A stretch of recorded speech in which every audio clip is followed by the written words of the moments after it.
तुम्ही जेवढे सगळे लोक आहात तुम्हाला सगळ्यांना प्रश्न पडलेत की मराठी सिनेमाचं एक्झॅक्टली काय, आणि बरेच प्रश्न यांनाही पडलेत की एक्झॅक्टली प्रेक्षकांना काय हवं, काय द्यायचं आहे किंवा त्यांना काही म्हणायचं आहे.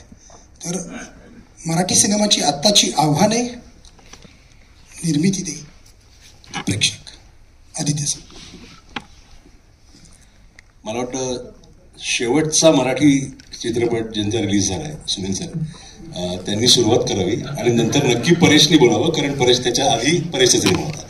तर या क्रमात जाऊया, कारण माझा चित्रपट 2021 साली रिलीज झाला शेवटचा मराठी चित्रपट, आणि या क्रमात आपण खरं येऊ शकतो, कारण पाळी शेवटच्या वर्षी आला होता. तर Sunil sir please, I think तुम्ही सुरू करावे. नमस्कार. आता माझा मान अपमान फिल्म रिलीज झाली, बिग बजेट फिल्म होती आणि त्यामुळे सरांनी मलाच बोलायला सांगितलं. त्या फिल्मसाठी खूप सर्व कलाकारांनी आम्ही सगळ्यांनी मेहनत केली.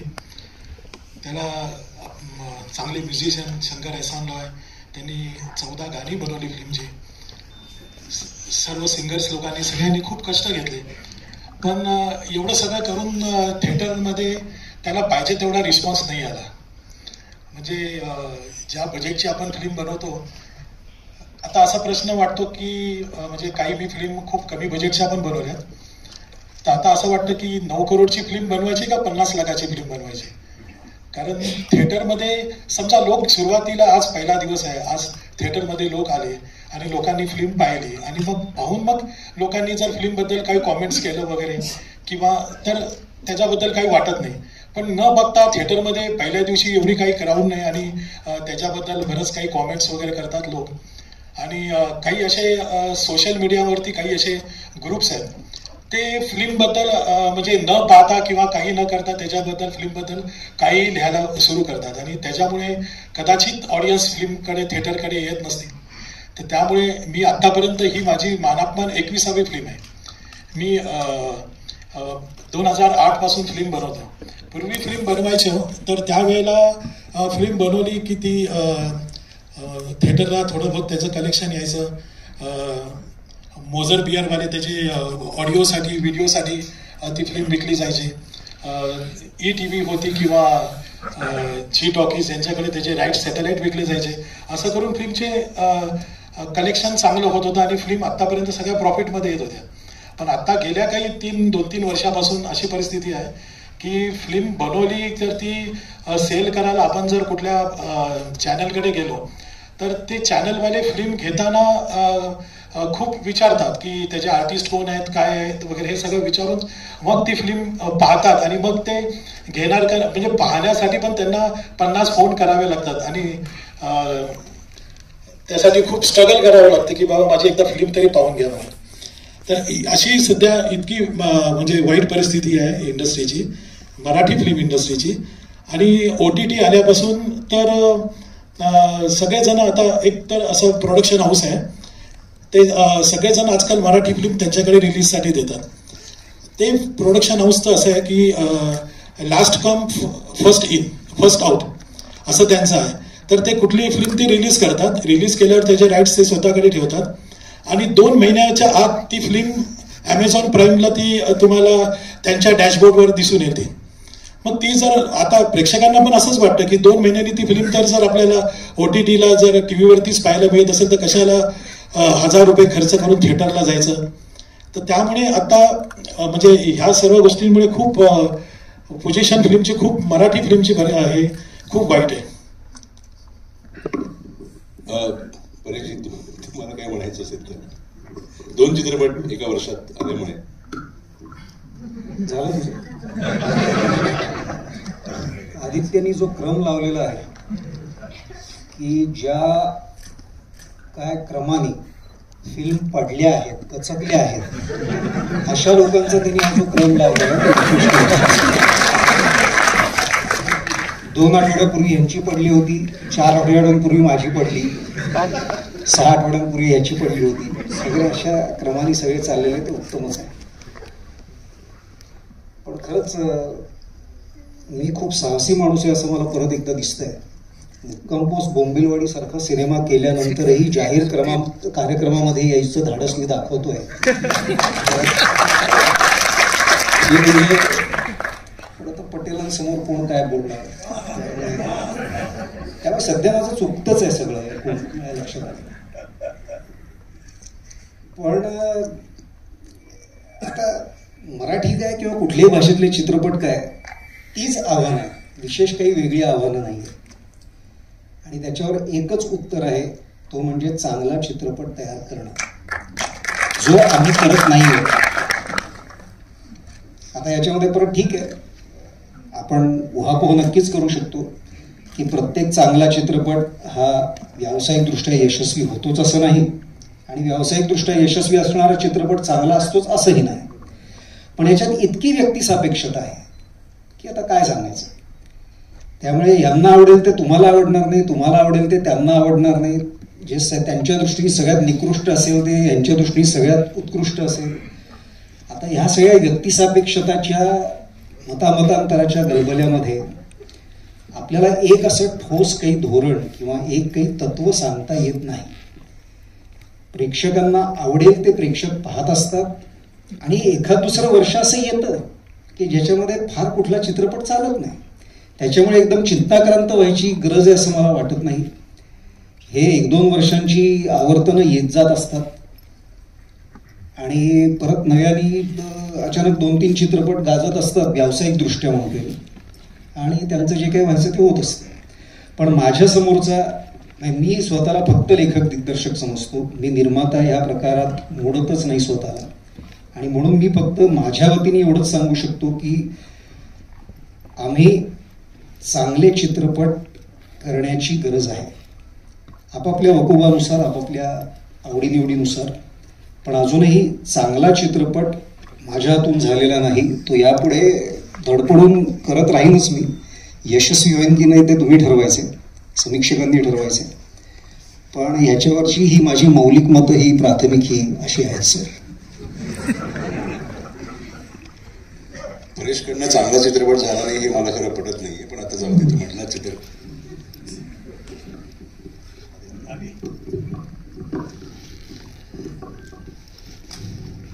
I completely agree with Paresh sir की दोष आपल्यात आहेत असं मला वाटतं.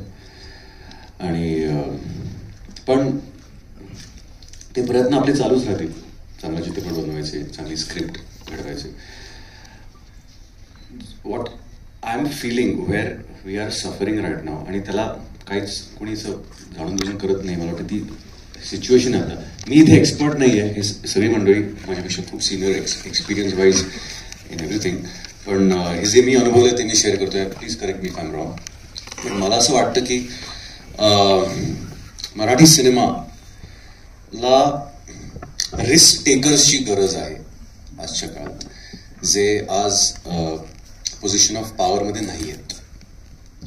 म्हणजे फॉर एक्झाम्पल जेव्हा प्रभात स्टुडिओ होता तेव्हा Marathi cinema was the biggest industry in India. तेव्हा साऊथमध्ये पण मराठी सिनेमे डब होऊन तिथे दाखवले जायचे. अनेक सिनेमे आजही तिथे प्रसिद्ध आहेत, प्रभात कालीन सिनेमे.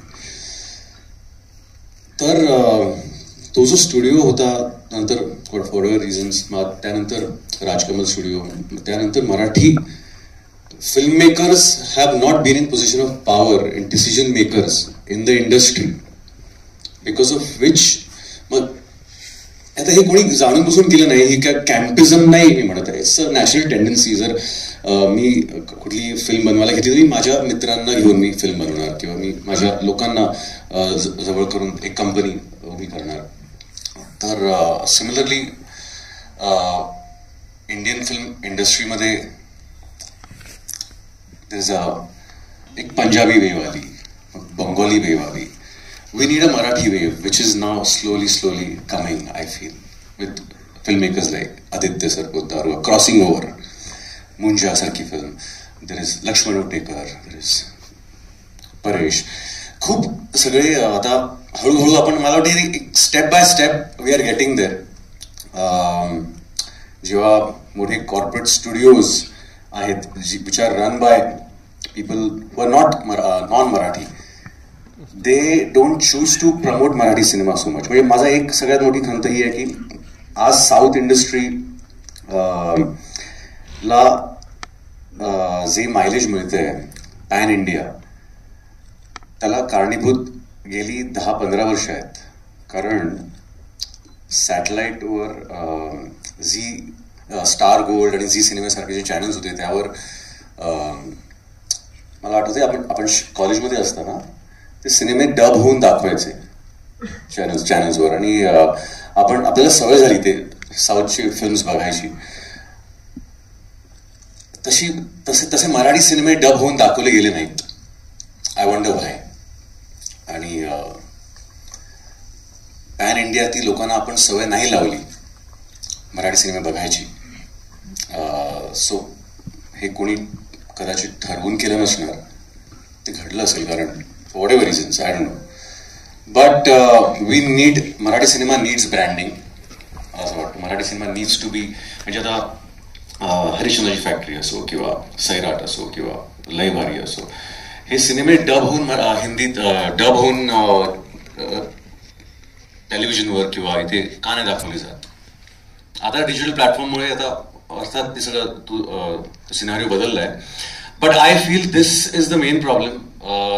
मॅनेजमेंट जे आहे सध्याचं, जी लोक पोझिशन ऑफ पॉवरमध्ये आहेत, जे डिसिजन मेकर्स आहेत, they don't look at Marathi cinema the way we look at it, with the way we believe in it. आणि त्याच्यामुळे मराठी सिनेमावर, मराठी कॉन्टेंटवर रिस्क घेणारी माणसं त्या मनाने कमी आहेत.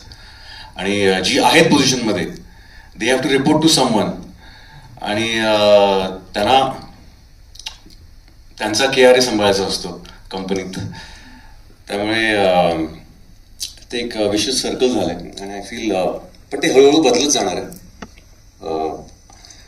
जसे आपण हळूहळू मोठी मोठी कामं करत जाऊ, तशी आपली मराठी माणसं मोठ्या मोठ्या पोझिशनमध्ये येत जातील. Eventually things will change, and I think that is necessary. मला एवढंच म्हणायचं आहे की खरं जेव्हा विशालनी मला विचारलं की तू इथे येऊन या पॅनलवर बोलशील का, तर मला असं वाटलं की यावर्षी म्हणजे चित्रपट केलाच नसेल तर मी कुठल्या हक्काने इथे येऊन बोलावं की 2024 साली मराठी इंडस्ट्री कशी काय झालं घडलं. पण लकीली मला त्या फोन कॉल नंतर झी चित्रगौरव म्हणून परीक्षक म्हणून संधी मिळाली 20-22 सिनेमे बघण्याची. आणि हे सगळे सिनेमे मी 10 दिवसात बघून काढले. सो 22 सिनेमे बघितल्यानंतर 10 दिवसात एक पर्स्पेक्टिव्ह आला कुठेतरी. परीक्षक म्हणून बघितले, परीक्षक म्हणून नाही. आणि मला असं वाटायला लागलं की काय कमी पडतंय आणि काय कुठे आपण इंडस्ट्री म्हणून लॅक होतोय ना, ह्याची काही ठराविक कारणं दिसायला लागली आणि ती खूप क्लिअरली दिसायला लागली. म्हणजे मी आत्ताच्या या वर्षी सिनेमाबद्दल बोलणार नाही कारण मी ते पाहिलेत, पण मागच्या वर्षीबद्दल आपण बोलतोय आणि ज्या सिनेमांनी धंदा कसा केलाय आणि काय केलाय त्यावर. आव्हानं जी आहेत प्रोडक्शन टू डिस्ट्रीब्युशनची, तर प्रोडक्शनच्या आव्हानांबद्दल नको बोलायला कारण तो खूप वेगळा विषय आहे की आपण सिनेमे कसे बनवतो आणि विषय कसे निवडतो. हा सगळा वैयक्तिक मुद्दा आहे आणि तो प्रत्येक वर्षी आपल्याला दिसत राहतो, वेगवेगळ्या पद्धतीने बदलत राहतो.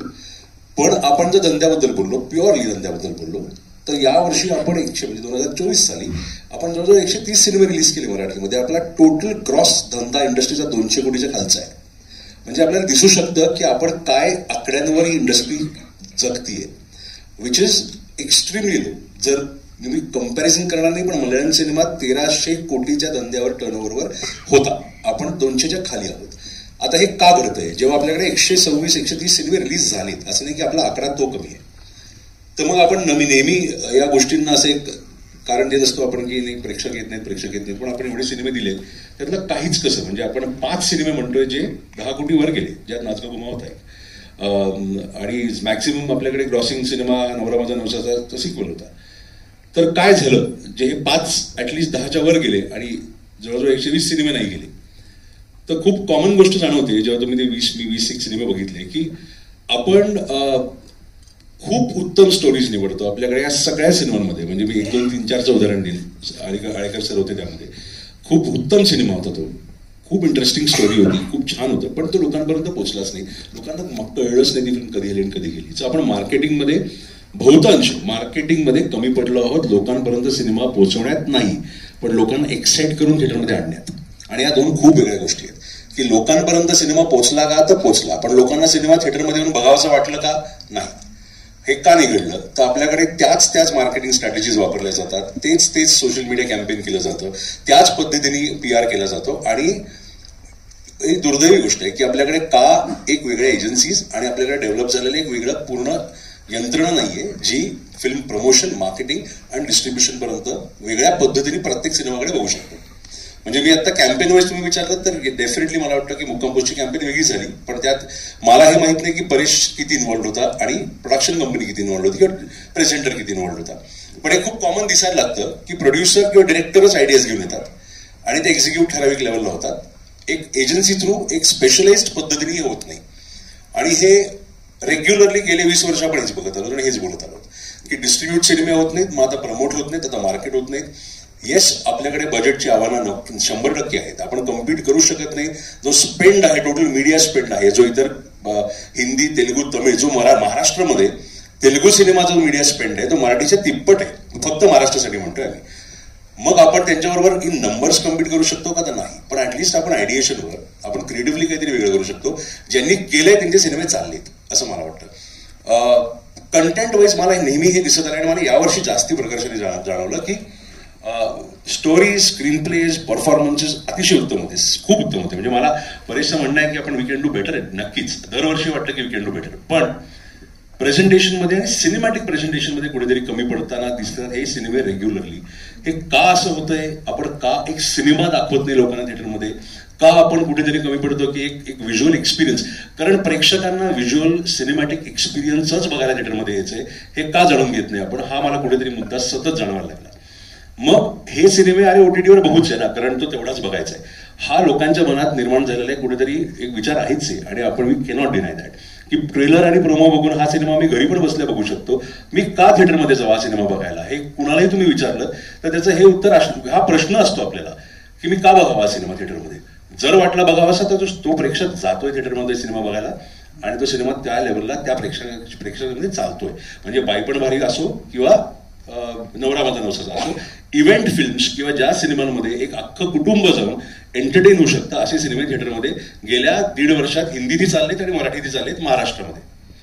सो तो छावा असो आता जो चालतोय तो कुठलाही असो. सो मला असं वाटतं कुठेतरी सिनेमा करताना, सिनेमाचा विषय निवडताना आपण जितका वेगळा विचार करतो तेवढाच तो सिनेमा प्रेझेंट करताना आणि थिएटरमध्ये जर चालवायचा असेल तर तिथे चालवण्यासाठी आपण काय पद्धतीने तो सिनेमा प्रेझेंट करतो on screen and of screen हा आपण विचार केला पाहिजे, जो आपण कमी पडतो असं मला वाटलं. पण मला हे पण वाटलंय की डेफिनेटली दरवर्षीप्रमाणे I completely agree with Paresh की 2024 हाच एक बेंचमार्क नाहीये. 25 मध्ये वेगळे सिनेमे घडत आहेत, नवीन फिल्म मेकर्स येत आहेत, वेगळ्या पद्धतीने सिनेमे घडत आहेत. फक्त सतत दरवर्षी ती जी यंत्रणा आहे ना ती कुठेतरी मिसिंग वाटते. डिस्ट्रीब्युशन, मार्केटिंग आणि एक्झिबिशनची जी सतत वाटतं की आपल्याकडे असं कोणी नाही. आणि ह्याच्यात मला आय पर्सनली फील की आपल्याकडे जे 2-3 स्टुडिओज आहेत, जे स्टुडिओज हे सिनेमे प्रमोट करतात, त्या स्टुडिओजवर आपण इतके अवलंबून आहोत की त्याच्या पलीकडे जाऊन सिंगल्स इंडिव्हिज्युअल प्रोड्युसर ह्याला पेलवतही नाहीये करणं. आणि जर जमतंय तर तो करता करता त्याचा पैसा आणि त्याचा वेळ इतका जातो की मग तो एक्झॉस्ट होतो तो सिनेमा थिएटरमध्ये लागेपर्यंत. म्हणजे हेमंत डोमेला मी मध्ये भेटलो, हेमंतनी single handedly first class Dabhade नावाचा चित्रपट प्रमोट आणि मार्केट केला. मग तो मार्केट उत्तम झाला असं मला वाटतंय, तो लोकांपर्यंत पोहोचला असं मला वाटतंय. पण प्रेक्षक खूप लिमिटेड पद्धतीने पुणे मुंबई पलीकडे का नाही गेली थिएटरमध्ये? तर लोकांना हा सिनेमा थिएटरमध्ये जाऊन बघावासा तेवढा वाटला का तर मे बी नसावं, कारण नाहीतर का नाही आली लोक जर सिनेमा पोहोचला लोकांपर्यंत. तर हे बरेच मुद्दे आहेत जे मला वाटतं की आपण कुठेतरी एक पद्धतीने एकेका मुद्द्यापर्यंत पोहोचू शकतो. हा सिनेमा कसा कोणी बनवावा ह्याला आपण कोणीच सांगू शकत नाही. प्रत्येक जण आपापल्या पद्धतीने सिनेमा बनवू शकतो. आणि आपण हेच म्हणतो की बाकी इंडस्ट्रीमध्ये तुम्हाला क्वालिफिकेशन लागतं, इथे काहीच लागत नाही. इथे पैसा घेऊन कोणी आला तो सिनेमा बनवतोच. पण तो सिनेमा ऍटलिस्ट मला वाटतं की वर्षभरातले 10 ते 12 सिनेमे आपल्याकडे स्टँड आउट असावेच. प्रत्येक इंडस्ट्रीमध्ये फेलियर रेट खूप मोठा आहे. मल्याळम सिनेमामध्ये पण आपण सतत म्हणतो की अरे मल्याळम सिनेमा किती अमेझिंग चालतोय. मल्याळम सिनेमामध्ये पण जे 150-200 सिनेमे येत आहेत त्यापैकी 150 सिनेमे पडत आहेत आणि ते वाईट आहेत सिनेमे. 50 आपल्यापर्यंत पोहोचतात जे उत्तम निघतात. पण ते 50 तोच जी संख्या आहे 50ची ती खूप उत्तम आहे. आपल्याकडे ते 50 अजून 5 आहेत. So this is where I think personally मला असं वाटतं वी लॅक.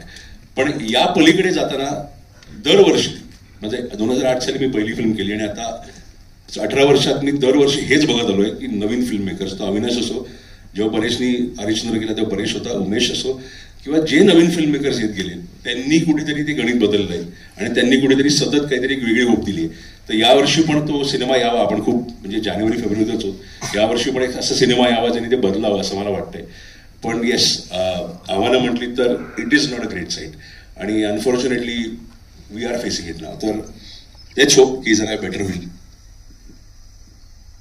मला काय बोलायचं होतं, मीडिएट करायचं कधी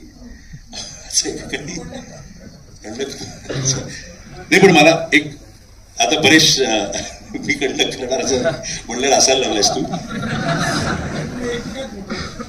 नाही, मला असं एवढंच वाटलं की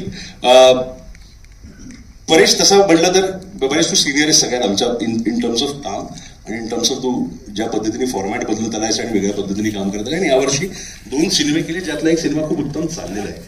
सो तू या वर्षात या 2 पद्धतीने कम्प्लीट वेगळा कंटेंट, वेगळ्या पद्धतीची ऑडियन्स बघितली आहेस, नाचगला पण येताना आणि मुक्काम पोस्टला पण ज्या पद्धतीने लोक रिॲक्ट झाले. सो तो पर्स्पेक्टिव्ह मला जेन्युअनली म्हणजे मी जेव्हा सिनेमे बघितले तर मलाही वाटलं की तुझ्याकडनं खूप इंटरेस्टिंग काहीतरी एक टेकअवे मिळावा यातनं की काय एका वर्षात या 2 सिनेमांमधनं तुला जाणवलं प्रेक्षकांचा आउटलुक या सिनेमांकडे बघण्याचा. एकच गोष्ट जाणवली की एका वर्षात 2 चित्रपट करू नये, काही होत हे चुकीचं आहे. पण ठीक आहे, काही गोष्टी जुळून आल्या आणि कराव्याशा वाटल्या, काही वेगळ्याच कारणामुळे काही गडबड झाली, पण ते काही हे एक्सक्युजेस नाहीत, हे ओढवून घेतलेली जबाबदारी आहे. पण आता काय एक चित्रपट चालला, एक नाही चालला. जो नाही चालला त्याला सर्वस्वी मीच जबाबदार आहे, हे मी मगाशीच बोललो, कारण तो चित्रपट मुळात नीट जमलेला नाही. त्यामुळे चित्रपट चांगला झाला असता तर त्याचं प्रचार आणि प्रसार मोहीम कशी झाली असती आणि मग तो लोकांना आवडला असता का, आता काय माहिती. म्हणजे आत्याबाईला मिशा असतं तर काका म्हटलं असतं, याच्यातली केस झाली. पण नाचगं घुमाच्या वेळेला ते सगळं जुळून आलं असं आपण म्हणू. जे प्रचार प्रसार त्याच्यातले जे काही घटक ज्या प्रकारे तो प्रसारित झाला आणि लोकांना आवडला सुद्धा तो, तर उत्तम आहे. आवडला तर छान, मजा आली. मग फक्त नाचगं घुमासारखा चित्रपट करावा लागला ही सुद्धा एक इंटरेस्टिंग गोष्ट आहे. कारण त्याच्या आधीचे जे थोडेसे मला पाहिजे असलेले चित्रपट मला करायची जी संधी मिळाली होती, वाळवी आणि आत्मपॅम्फलेट, ते परत आपटले, ते चालले नाही. आणि मग आता चित्रपट मराठी चित्रपटाच्या लेखक, दिग्दर्शक, निर्मात्यांनी जगायचं कसं. तर मग असा एखादा चित्रपट तुम्हाला प्रयत्नपूर्वक जुळवून आणायला लागतो जो कदाचित लोकांना आवडेल. परत तेच की खात्री नाहीच, पण काय ज्याला आपण स्त्रीप्रधान चित्रपट आणि ह्या प्रकारचे चित्रपट असं आपण म्हणतो, तर त्या दृष्टीने प्रयत्न करून मग काही पदरात पडेल का, की जेणेकरून मग पुढचं 1 वर्ष बरं जाईल आपलं. तर तसा तो प्रयत्न झाला आणि सुदैवाने तो चित्रपट चांगला चालला. ज्याच्या आधारावर परत बोंबिलवाडीसारखा प्रयोग करायचं ठरलेलं होतं, पण तो अशा प्रकारे करायचं ठरलेलं नव्हतं, ती चूक झाली. आणि त्यामुळे त्याच्यात जे गमावलं ते परत ह्याच्यात गमावलं. आणि आता ह्याच्या पुढे काय करावं लागेल मला माहिती नाही. करावं लागेल काय त्याची आखणी चालू आहे, पण मला जे करायचं आहे आणि आता मला जे करावंसं वाटतंय तर त्याची आखणी डोक्यात तरी जवळपास पक्की झालेली आहे. वाळवी हा माझा one of the most favourite cinema होता सगळ्याच बाबतीत. तर तुझं काय मत आहे, तो का नाही चालला बॉक्स ऑफिसवर? म्हणजे त्यांनी जो धंदा करायला हवा होता तसा त्यांनी केला नाही. नाही पडला. जे पैसे खर्च झाले होते ते परत मिळाले नाही, म्हणजे चित्रपट पडला. पण तुला एवढं तरी मान्य आहे की नाचगं घुमा चालला? हो, ओके. हा, तर आपण त्याला धरून चालूया मग की नाही, मला हा का म्हणजे खूप करेक्ट मुद्दा आणि खूप इम्पॉर्टंट मुद्दा परेशने मांडलाय आता त्याचं म्हणणं आहे की मला सिनेमा करावा लागला. आता मुद्दा तोच राहतो की फिल्म मेकरला जी फिल्म करायची आहे ती ऑडियन्सला बघायची आहे का, आणि जी ऑडियन्सला फिल्म बघायची आहे ती फिल्म मेकरला करावी लागते का, हा तुला बेसिक टेकअवे आहे का या गोष्टीचा? हे बघ, याला फार तुम्ही गंभीरपणे घेऊ नका. हे आपला मित्रमंडळींच्या गप्पा चालल्यात म्हणून मी एक गोष्ट प्रांजळपणे तुम्हाला सांगितली, पण याला एवढं महत्व द्यायची गरज नाहीये. कारण शेवटी नाचगं घुमासारखा चित्रपट करताना सुद्धा तो चोखपणे करता येणं हे तेवढंच महत्वाचं आहे. म्हणजे जसं आता ठीक आहे, आपण अमर अकबर अँथनी सारखा चित्रपट कुठल्याही टॉप 50 किंवा टॉप 100 लिस्टमध्ये नाही ठेवणार कदाचित, पण तो चोखपणे करता यावा, म्हणजे करता येणं हे एक वेगळं कौशल्य आहे. किंवा ते दिवारमधलं अमिताभचं स्वगत शंकराच्या मूर्ती समोरचं, ते कितीही एका विशिष्ट दृष्टिकोनातून आपल्याला भंपक वाटलं तरी देखील ते चोखपणे त्या प्रभावीपणे सादर करता येणं हे सुद्धा एक कौशल्य आहे. तेव्हा अजिबात हे असं मला म्हणायचं नाहीये की ह्या प्रकारचा चित्रपट करायचा नाही, ह्या प्रकारचा चित्रपटही करायचा आहे. फक्त नाचगा घुमा हा चित्रपट अजून जास्त चांगला झाला असता चित्रपट म्हणून, हा माझा मुद्दा आहे. चित्रपट म्हणूनही तो जास्त चांगला होऊ शकला असता, पण काही काही निर्णय असे कदाचित घेतले आम्हीच करताना की नाही, हे जरा जास्त कला कौशल्य दाखवणं होतंय का, थोडासा ढोबळ ठेवूया, त्याशिवाय तो ज्या कारणासाठी आपण करतोय, लोकांना आवडावं म्हणून किंवा पैसे मिळावेत म्हणून, ते कदाचित यशस्वी होणार नाही. खूप क्राफ्टी आणि खूप तुम्हाला पाहिजे ते अँगल आणि तुम्हाला पाहिजे तसं नॅरेटिव्ह त्याचं होत गेलं तर हे केवळ मी एक गंमत म्हणून तुमच्या बरोबर शेअर करतोय. मात्र अशा प्रकारचे चित्रपट करायला मला खूप आवडतील, काहीच प्रॉब्लेम नाही. काय आहे माहितीये का, आपल्याकडे जी गोष्ट परत एक गप्पा म्हणून तुमच्याशी बोलायला आवडेल की लहानपणापासून जे एक संगोपन होतंय ना आपलं चित्रपट या क्षेत्रामधलं, ते फार विचित्र होत आहे. अमुक एक प्रकारचा चित्रपट चांगला आणि अमुक एक प्रकारचा चित्रपट वाईट असे संस्कार होत आहेत. पण म्हणजे काय तर अमुक एक विचार प्रणालीचा नाही मला म्हणायचं, पण ज्याला आपण वास्तववादी, गंभीर, समस्या प्रधान ह्या प्रकारचा चित्रपट चांगला चित्रपट, आणि परत तेच की चुकीचे शब्द आहे ते सगळे, करमणूक प्रधान, लोकांना आवडेल अशा प्रकारचा रंजनात्मक चित्रपट, वाईट चित्रपट, अशा प्रकारचे एक संस्कार होतात आपल्यावर नकळतपणे. तर हे सुद्धा कुठेतरी ह्या सगळ्या परिस्थितीच्या मुळाशी आहेत. आणि म्हणून बऱ्याच वेळेला असे चित्रपट स्पर्धांमध्ये किंवा पुरस्कारांमध्ये जिंकताना आपल्याला दिसतात ज्याच्यामध्ये काहीतरी सोशिओ पॉलिटिकल काहीतरी कॉमेंट आहे म्हणा किंवा काहीतरी म्हटलं आहे म्हणा. हे म्हणणं फार शब्द वापरतात लोक, हे लक्षात घ्या. ते काय म्हणायचंय काय तुला त्या चित्रपटातून वगैरे, हे सगळं खूप चाललेलं असतं आपल्याकडे. नाही, चित्रपटातून म्हणायचं काय नाही, उत्तम तुमची गचांडी पकडून तुम्हाला खुर्चीत खेळवून ठेवणारा चित्रपट करायचा आहे. त्याची स्टोरी काही असो, आपण ना स्टोरीचं परीक्षण अति करतो, विषयाला अति कन्सेशन, अति सवलती देता तुम्ही आमच्या. आणि म्हणून म्हणजे काय म्हणतो आपण त्याला, एका विशिष्ट वर्तुळामध्ये एलिझाबेथ एकादशी हा सगळ्यात आवडता चित्रपट आहे लोकांचा, आणि वाळवी आणि चिवची चौका आणि इव्हन हरिश्चंद्राची फॅक्टरी सुद्धा ते खाली ढकलतात. आणि सगळ्यात वाईट चित्रपट अर्थातच नाचगं घुमा असतो, कारण तो त्याच्यामध्ये काही त्या अर्थाने समस्या प्रधान, तो चित्रपट म्हणूनही कसा गौण आहे हे मी वेगळ्या सेमिनार घेऊन सांगू शकतो. पण मुद्दा असा आहे की हे सगळे संस्कार कुठेतरी होत असतात, आणि मग चांगला चित्रपट आणि तरी देखील लोकांची पकड घेणारा चित्रपट असू शकत नाही का, तर अर्थात असू शकतो. नखाते सर जर इथे उभे राहिले तर सलग 32 तास ते या विषयावर बोलू शकतात, हे आपल्या सगळ्यांना माहिती.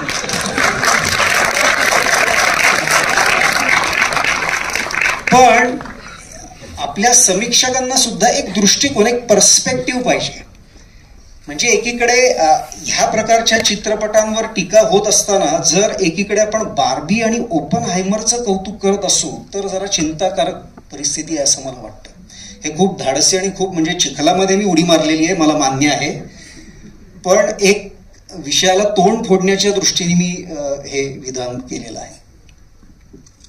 पण मग मुद्दा शेवटी तोच राहिला ना की अपेक्षावाद. हा म्हणजे एक्झॅक्टली की आता आपल्याकडे इथे बसलेले समोर सगळे आहेत ते फिल्म मेकर्स आहेत आणि पिफमध्ये असल्यामुळे मला वाटतं जाणकार आहेत, सिनेमा बघणारे आहेत. तर यांना हा प्रश्न पडू शकतो ना की आता पुढचा जो आपण पहिला चित्रपट करायचा आहे तर तो आपल्याला जो हवा तो करायचा का आपल्याला जो चालू शकतो असा वाटावा तो करायचा. कारण पहिला चित्रपट जर नाही चालला तर पुढचा चित्रपट करायला संधी मिळेल का इथपासून सुरुवात असते. हरिश्चंद्रची फॅक्टरी तू केलास तेव्हा तू कधी कुठेच विचार केला नव्हतास ना की हा चालावा असा बनवावा. अजिबातच नाही. एक्झॅक्टली. तरी तो चालला नाही, पडला. अच्छा, तोही पडला. मित्र हो, एक नाचगं घुमा सोडला तर माझे सगळे चित्रपट पडलेले आहेत, हे लक्षात घ्या. कुठलाही चित्रपट चालला नाही. एलिझाबेथ एकादशीनी जेमतेम रिकव्हर केले कारण तो 85 लाखात केला होता म्हणून तो रिकव्हर झाला. हरिश्चंद्राची फॅक्टरी नाही, एलिझाबेथ एकादशी काठावर पास, चिवचिसौका नाही, चिवचिसौका पण काठावर पास, वाळवी नाही, आत्मपॅम्पलेट नाही, बोंबिलवाडी नाही. फक्त नाचगं हा चाललेला चित्रपट आहे, याची कृपया नोंद घ्यावी. पण मला एक आता दोघांनाही, तुम्ही दोघांनीही केलेले सिनेमे हे कॉर्पोरेट बॅकिंग मधून आलेले सिनेमे. आदिनाथचा स्ट्रगल जरा वेगळा होता पाणीचा, कारण मी बघितले 2 वर्ष तो सिनेमा रिलीज होण्याची वाट बघत होता आणि तो होत नव्हता. तर त्याचं फ्रस्ट्रेशन दिसत होतं मला, मित्र म्हणून पण दिसत होतं की सिनेमा केलाय पण तो शोधतोय, लोकांना एकत्र आणतोय की हा सिनेमा रिलीज व्हावा. पण तुमच्याकडे ते कॉर्पोरेट बॅकिंग होतं, जिओ असो किंवा झी असो. तर तुम्हाला असं वाटतंय कॉर्पोरेट बॅकिंगनी फायदा होतोय झाला, किंवा ॲज फिल्म मेकर्स म्हणजे प्रोड्युसर आणि डिरेक्टर म्हणून विचारतो की तुम्हाला असं वाटतं की कॉर्पोरेट बॅकिंगचा काय पद्धतीने बघितलं जावं या फिल्म मेकर्सनी. नाही, मी 21 फिल्म केले त्यापैकी 4 फक्त कॉर्पोरेट त्यांच्याबरोबर केले. तर आतापर्यंत म्हणजे मी सेफर साईड बघूनच त्यांच्याबरोबर काम करतो. मी माझे पैसे, कुठली सेफ्टी बघते, माझ्या पैशांची सेफ्टी बघतो.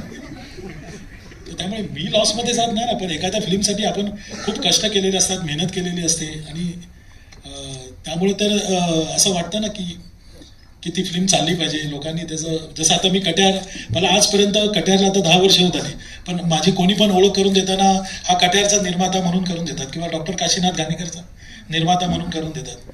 त्याच्या व्यतिरिक्त पण मी अजून बऱ्याच फिल्म केल्या ना, पण त्या फिल्मच्या नावाने कोणी एवढं ओळखत नाही ना. तर तसंच असं वाटतं ना की प्रत्येक फिल्म, जसे ताई मानप्पा आहे, हिच्या मागे खूप MP ला जाऊन बऱ्याच ठिकाणी जाऊन ह्याचं शूट केलं.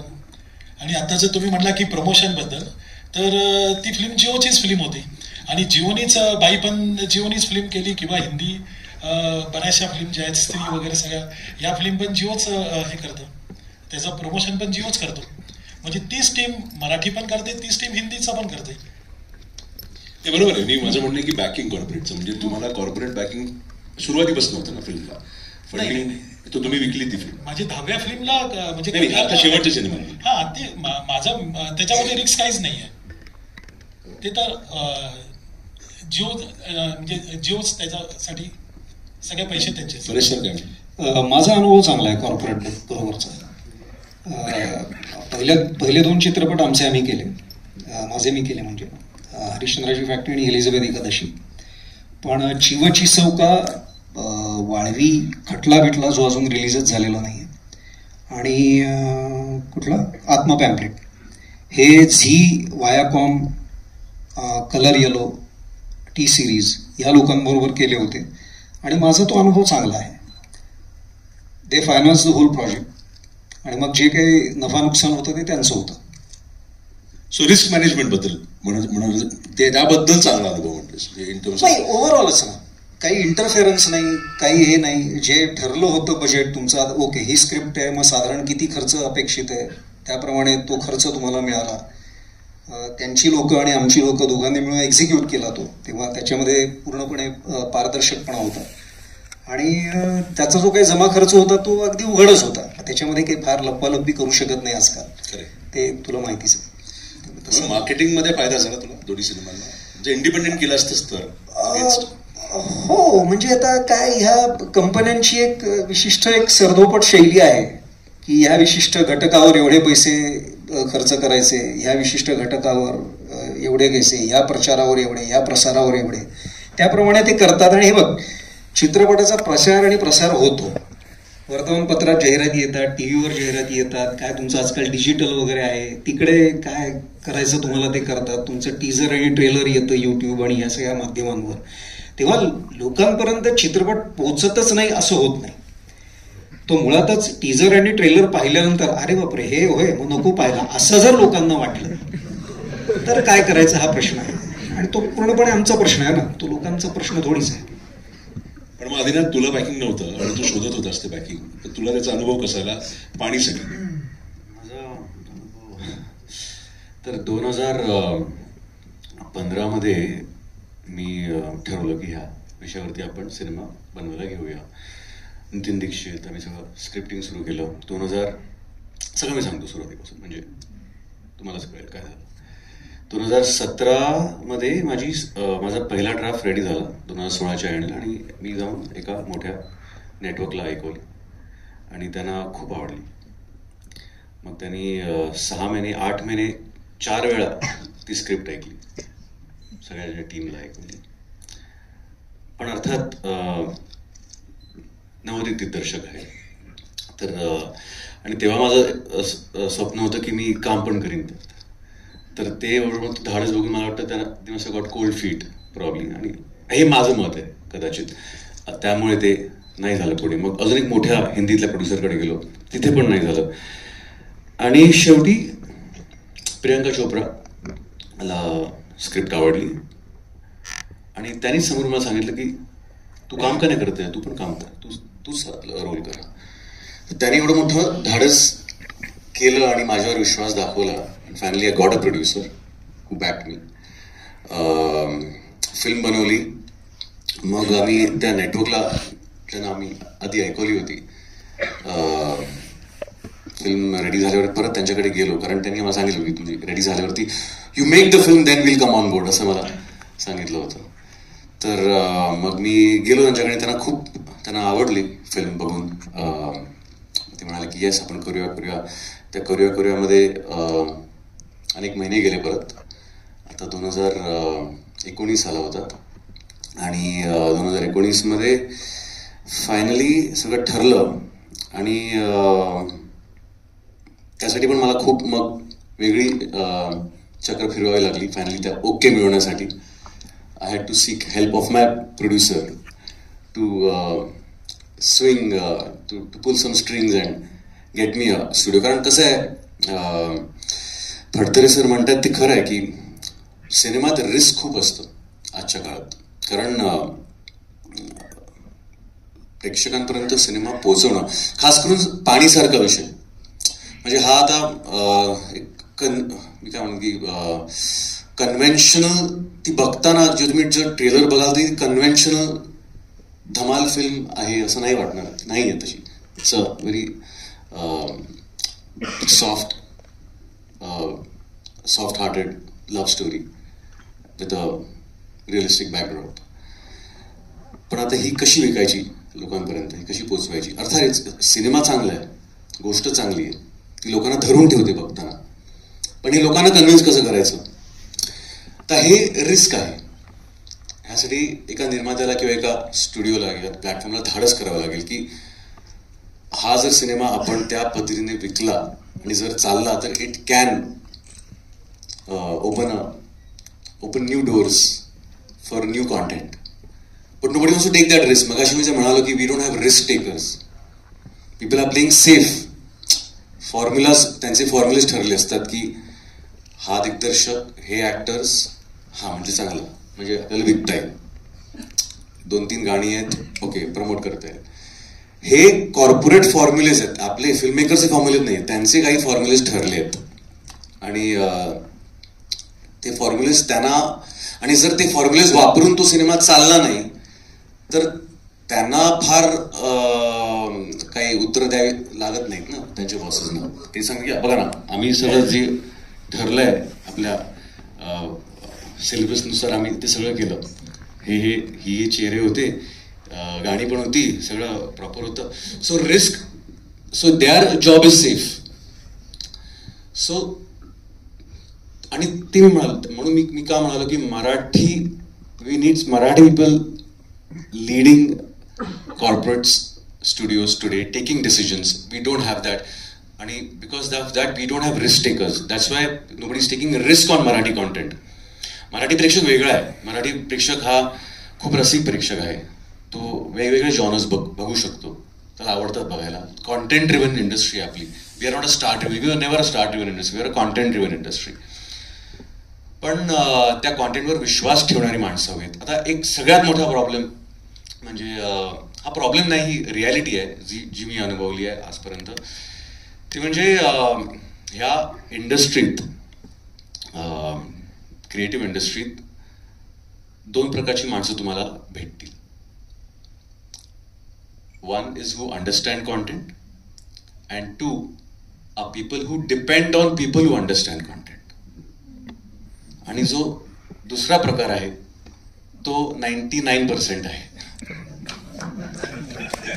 This is the fact, this is the reality of the situation. ज्याच्यामुळे लोकांना रिस्क घ्यायला भीती वाटते की आपल्याला फार कळत नाही याच्यातलं, तर काय करणार. So this is the situation. So त्यामुळे मग तर कमिंग बॅक टू पाणी, तर स्टुडिओ येता येता मग निसटला, मग लॉकडाऊनच झाला. आणि लॉकडाऊन नंतर सगळीच गणितं बदलली, प्रेक्षक बदलला, लोकांचा माइंडसेट बदलला. And the most challenging thing for me, आता ह्या कालावधीत मला वाटतं की 3 वर्ष झाली होती. म्हणजे लॉकडाऊन 2020ला, 2018मध्ये मी फिल्म शूट केली. 19, 20, 21मध्ये मला वाटतं थिएटर्स उघडले, बरोबर. 21मध्ये थिएटर्स प्रॉपरली उघडले. तोपर्यंत प्रेक्षकांचा माइंडसेट बदलला होता. डिजिटल कॉन्टेंट बघून लोकांचा अटेन्शन स्पॅन कमी झाला होता. या सगळ्या गोष्टी गृहीत धरून मला सगळ्यात मोस्ट म्हणजे challenging process for a film maker was to go back to the edit table. 4 वर्षानंतर पुन्हा एडिट टेबलवर जाऊन माझी 2.5 तासाची फिल्म होती ती मी 2 तासावर आणली, ती अजून शार्प केली. त्याला मयूर हरदास एडिटर, त्याला मी ऑनबोर्ड केलं आणि त्यांनी खूप सुंदर मग एक कट तयार केला. आणि मग तरी पण मी माझ्या मित्रांना तेव्हा फोन करत होतो, आदित्यला पण फोन करायचो, अनेक इंडस्ट्रीतल्या, मला वाटतं परेशला पण एकदा भेटलो होतो मी. आणि मला सगळे सांगायचे की आदिनाथ मूव्ह ऑन यार, तुला नॅशनल मिळालं, आता तू यू मूव्ह ऑन, बस झालं आता. पण कसं आहे ना, ती पहिली कलाकृती असते, ती जोपर्यंत बाहेर येत नाही, I could not move on. And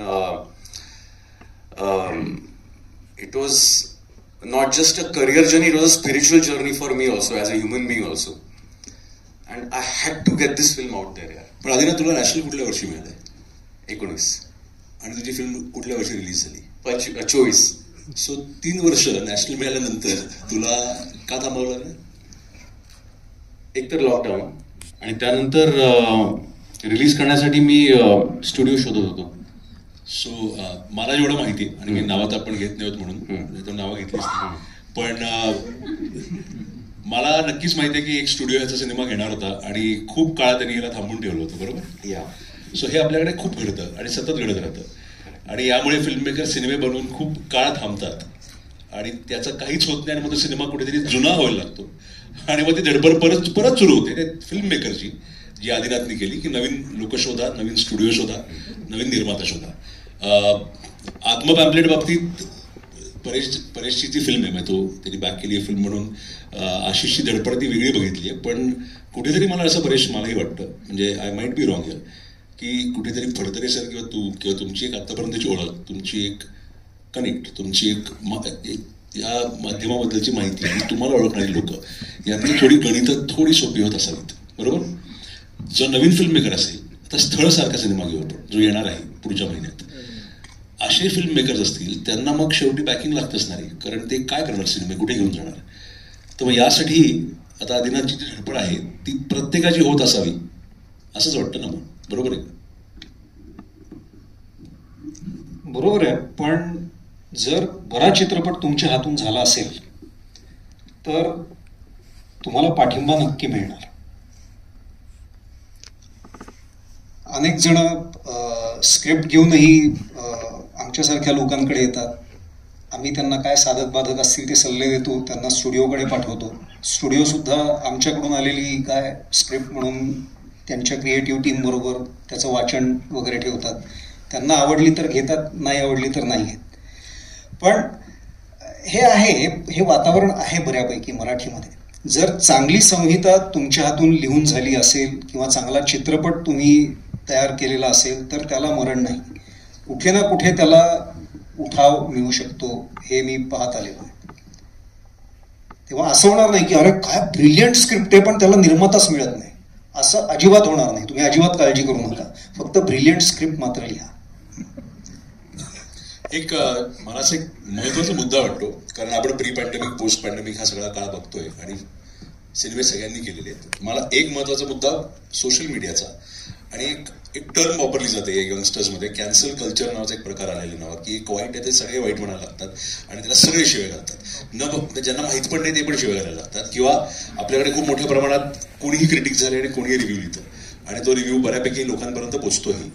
so हे जे घडायला लागले हे असं वाटतं बरेच तुला की इट इज फेवरेबल किंवा काय पद्धतीने बघतोस त्याकडे तू? नाही, अजिबात नाही. हे चालू दे, जे काही चाललंय ते व्यवस्थित आहे. कारण जशी वाईट म्हणणारी कावळ्याची छत्री उगवते तशी चांगली म्हणणारी कावळ्याची छत्री सुद्धा उगवतच असते. फार काही चित्रपटातली समज नसताना सुद्धा अनेक असे समीक्षक असतात यूट्यूबवर किंवा ह्या गोष्टींवर की ज्यांना तुमचा सिनेमा प्रचंड आवडलेला असतो आणि ते त्याचा प्रसार करत असतात. त्याच वेळेला 4 असेही असतात की ज्यांना प्रचंड नावडलेला असतो, ते तुम्हाला शिव्या घालत असतात. तेव्हा त्याला काही विशेष महत्व देण्याचं कारण नाही. प्रत्येक ऑडियन्स क्रिटिक झालेला आहे. मला असं वाटतं प्रेक्षकांना जर विचारायचं असेल तर नक्कीच त्यांना काही प्रश्न मान देणं फारच गरजेचं आहे.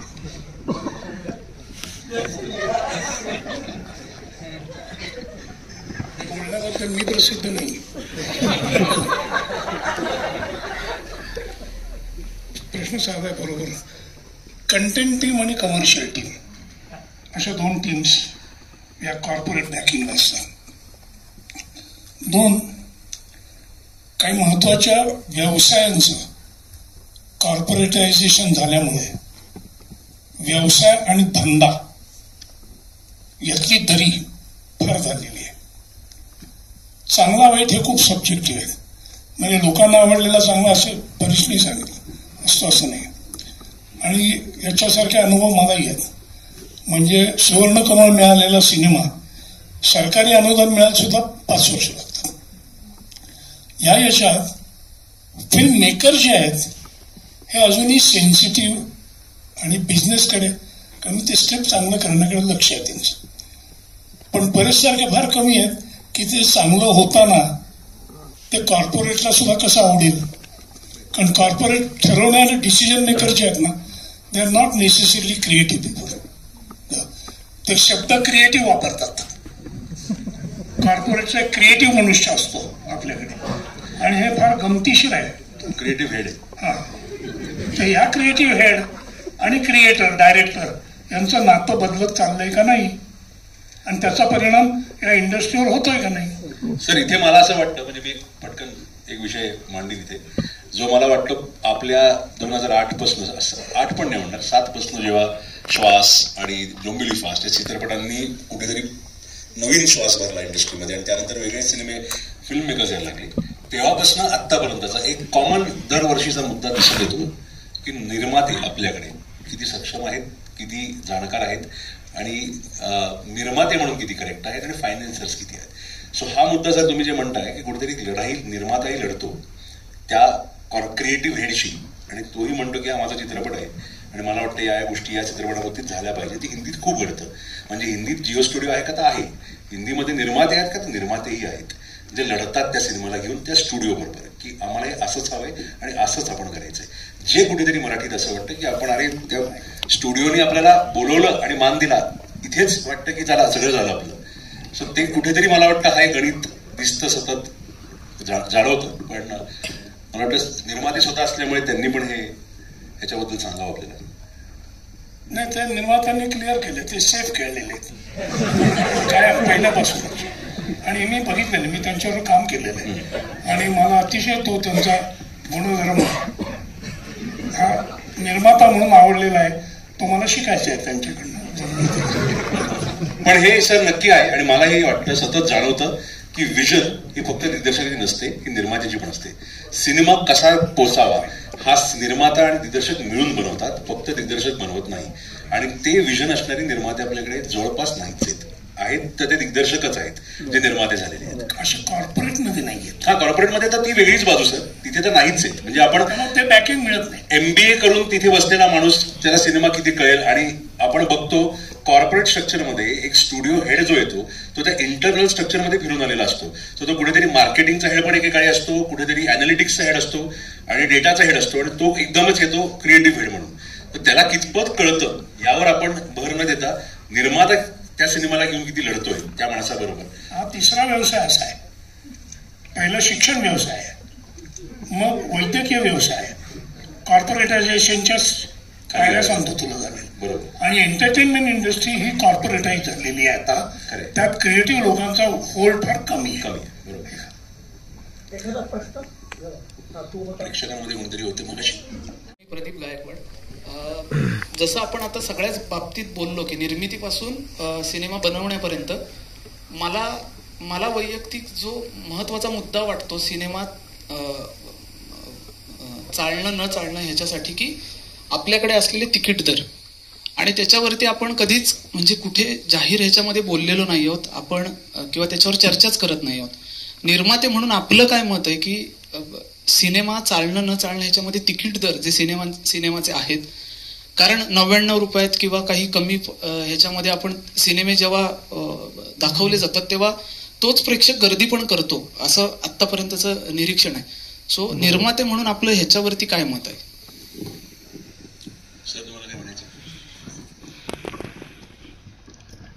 99 रुपये तिकीट जरी लावलेत, आजकाल मराठी बरेच फिल्ममध्ये काही दिवस 99 रुपये तिकीट करतात, पण 99 रुपये तिकीट हे करून सुद्धा प्रेक्षक येत नाहीत, अशा पण काही गोष्टी झालेल्या आहेत. दुसरी गोष्ट की आधी सिंगल स्क्रीन खूप होते, आता सिंगल स्क्रीन जवळजवळ सगळे आता संबद्ध झालेले आहेत. तर ते सिंपल माणूस आहे जो म्हणजे रिक्षा चालवतो किंवा गाड्यांचे ड्रायव्हर आहेत, कामगार आहेत, असे खूप मोठा वर्ग आहे की ज्यांना एंटरटेनमेंट काय असतं तर म्हणजे साऊथमध्ये एंटरटेनमेंट काय तर वर्षातनं महिन्यात आठवड्यातनं एक पिक्चर तरी त्यांनी बघायचं असतं. असे सगळे लोक बघतात की आपले पैसे सेव्ह करतात की एक पिक्चर बघायला. तर आपल्याकडे आता महाराष्ट्रामध्ये सिंगल स्क्रीन जवळजवळ नाहीशा झालेल्या आहेत. तर त्यामुळे त्या लोकांना जर पहिल्या मल्टिप्लेक्समध्ये यायलाच ते घाबरतात की एवढ्या मोठ्या थिएटरमध्ये कसं जायचं म्हणून, तर तेच घाबरतात. आणि हे जे तिकीट दर वगैरे ते तर त्यांना नाही परवडत. आधी छोटे सिंगल स्क्रीन होते, तिकडे जायचे, फिल्म बघायचे, 5 रुपये 10 रुपयाला कटिंग चहा प्यायचे, एक वडापाव खायचे आणि फिल्म बघून एन्जॉय करायचे. आता ते सगळे स्क्रीन बंद झाले. नाही, पण एक आहे, हा मुद्दा खूप करेक्ट आहे आणि मला असं वाटतं की तिकीट दर कमी असतील तर प्रेक्षक येतात. आणि हा मुद्दा कुठे दिसतो म्हणजे तो सिनेमा डे का जो आपण दर 3 महिन्यानंतर जो सेलिब्रेट होतो PVRला, आणि इथे जो सेम सिनेमा 99 रुपीजमध्ये असतो, सगळे सिनेमा हाऊसफुल असतात, सगळ्या थिएटरमध्ये गर्दी असते, तो कुठलाही सिनेमा असतो तिथे प्रेक्षक असतात. मग नेक्स्ट डे त्या सिनेमाला 3 लोक असतात. सो हे का तर हे तिकीट दरांमुळे पण आहे. साऊथमध्ये सर म्हणल्याप्रमाणे सिंगल स्क्रीन्स खूप मोठ्या प्रमाणात असल्यामुळे तिथे तिकीट दर कमी ठेवले जाऊ शकतात. इथे गणित इतकं वेगळं असतं की एक कॉर्पोरेट कंपनी पण ठरवते, डिस्ट्रीब्युटर एक्झिब्युटरमध्ये पण ठरतं की सिनेमाचा रेट काय असावा. पण हिंदीमध्ये जर आपण बघत आहोत, आता मी मॅडॉकच्या हिशोबाने सांगेन कारण मी ते आतनं बघतोय, ते दर सिनेमाला त्याचा स्कायफोर्स घे किंवा कुठलाही घ्या, आता इथं मुंजाच्या वेळेस पण झालं होतं, पहिल्या दिवशीच तिकीट दर एकदम पाडतात आणि खूप स्वस्तात सिनेमा दाखवतात, कारण मग तो वॉक इन कस्टमर ऑडियन्स यावा आणि तिथून बस तो तयार व्हावा. सो हा मार्केटिंगचा खेळ कुठेतरी आपल्याकडे तो मार्केटिंगचा खेळ क्रॅक झाला नाहीये, कारण आपल्याकडे मुळात गणितं खूप छोटी असल्यामुळे. पण हा मार्केटिंगचा खेळ वर्क होतोय आणि हा रेग्युलरली होतोय, हे बघत येतोय आपण. तर मला हे पटतंय की तुम्ही 99 रुपयामध्ये सिनेमा दाखवला तर प्रेक्षक हा नक्की विचार करतात की अरे आपले पैसे तेवढे किती वाया जातील जर सिनेमा वाईट निघाला तर चान्स घेऊया. Can I वाटते maybe about the kind of characters I'm talking at script level and somewhere when we talk about cinema we say show don't tell. I sometimes feel that our Marathi cinema suffers from that we tell, we don't show. तर ते tele खूप जास्ती होऊन जातं कधी कधी.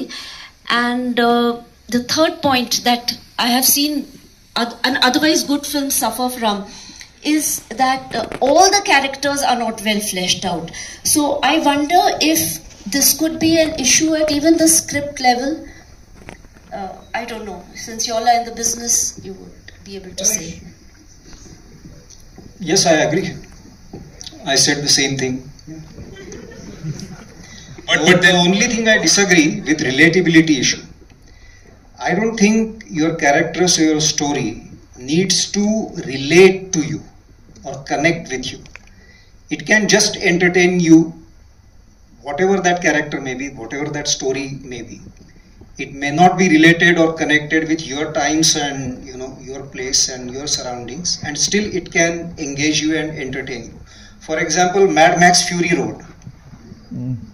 It's a nice action film, and I don't know anybody who dresses up like that or behaves like that, and still it engages me. So that's the only thing I disagree. But I do agree with one point that you said, and I feel ki Marathi cinema suffers from this now, and we are seeing this in numbers. कारण आपण फक्त theatrical वर अवलंबून आहोत. We are not an industry who is depending on OTT sales, which Hindi massively depends on.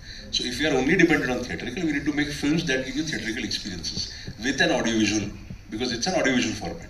So if we believe that and we want to give an enhanced theatrical experience, is when theaters मध्ये प्रेक्षक येतील असं मला वाटतं. बाकी film industries के mega success के पीछे दो कारण है. एक है सुपरस्टार का प्रेजेंटेशन और एक्शन जॉनरा. तो मराठी सिनेमा इन दोनों चीजों में लैक क्यों हो रहा है इन टर्म्स ऑफ एक सुपरस्टार के मार्केटिंग के लिए भी. और जस्ट अगर मैं इमेजिन करूं कि an action film directed by you starring Adinath and Ritesh Deshmukh with good dubbing, it can do really well as well. So presentation of a superstar में क्यों लैक होता है? I personally feel we are not an industry where superstars are what we intend to create. We never intended to do that. We had our stars through, we had actors who were doing fantastic comedy who became superstars. आपल्याकडे genre असा superstar driven साऊथच्या सारखा action driven असा मला नाही वाटत आहे, कारण तो कॉम्पिटिशन वेगळी येते. हिंदीत लोक ते बघतायत, पुष्पामध्ये लोक तेच बघतायत. You try to compete with these films, you will fail, and we have seen that happen. when I tried making Mawli, we failed at it because we realized की बाजूला अक्षय कुमार आणि अजय देवगन तेच करतायत आणि लोकांना ते प्रेफरेबली बघायचंय. पण मला असं वाटतं की when you are saying this, that why do we not create superstars? Why do we need superstars for Marathi cinema also? Because we have always looked at our films being more driven by stories and narratives and as scripts that are relatable, and that is why they are different from the other films that play in the other screens around you. But the मला एक छोटं उदाहरण घेऊन हा विषय संपवतो, मी आपला मुद्दा संपवतो. My film that released last year was Munja. I did not have a single superstar. Okay, I did not have a single known actor in it. They were all Marathi actors or regional actors. That film in Mumbai and Pune has done a business of over 70 crores. If that film can do that business, this is the Marathi audience I'm talking about, not outside Maharashtra. If this film can make that money without superstars, then how do we debate this? Then there's no point in debating this. Hello sir, me Sanmitra Deshpande. Me film student आहे आता BMCCला, आणि आम्ही film student असल्यामुळे आम्ही फेस्टिवल्सना जातो, आम्ही फेस्टिवल्सना films बघतो. So आत्मपॅम्पलेट जसं की बर्लिनला गेलेली, आणि आता रिसेंटली स्थळ जी मागच्या वर्षी पिफला होती त्याला पण आता एक प्रोड्युसर मिळाला आहे, आणि तसंच आता साबरबोंडा म्हणून एक मराठी फिल्म सनडान्सला गेली.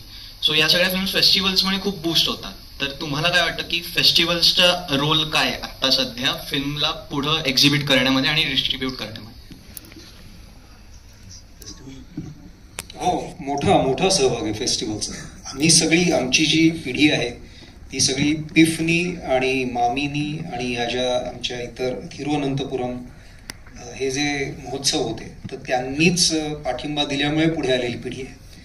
तेव्हा फिल्म फेस्टिवलचा, चित्रपट महोत्सवांचा खूप मोठा सहभाग आहे अशा प्रकारच्या चित्रपटांना पाठिंबा देण्यात. त्याचा नक्की फायदा होतो.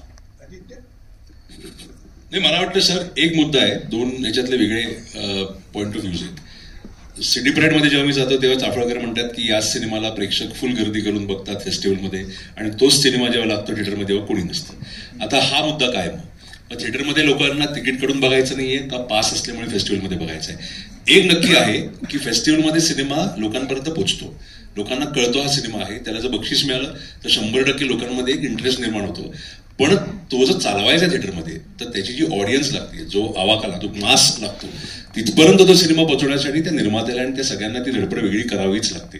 आता याच्या सिनेमाला जर नॅशनल अवॉर्ड मिळाले 2019 साली, बरोबर 19 साली नॅशनल अवॉर्ड मिळाले, आणि तो सिनेमा 25, 23, 24 साली रिलीज झालाय आणि त्यांनी तरी धडपड केली आहे सिनेमा चालवून दाखवण्यासाठी, तर मग हे जरा गणित बसणारं नाही असं मला वाटतं. पण परेश जे म्हणतो तेही करेक्ट आहे की त्याला बूस्ट मिळतो, पण तो चालणार आहे का नाही हे ठरवणाऱ्या गणितं खूप वेगळी आहेत. 100% सर. मला वाटतं फिल्म मेकर्सला एक त्यातला मुद्दा असा आहे की आता मला विचारलं असतं मला नागराज मंजुळे कुठून कळला, पिफ मधल्या फॅन्ड्रीतनं कळला.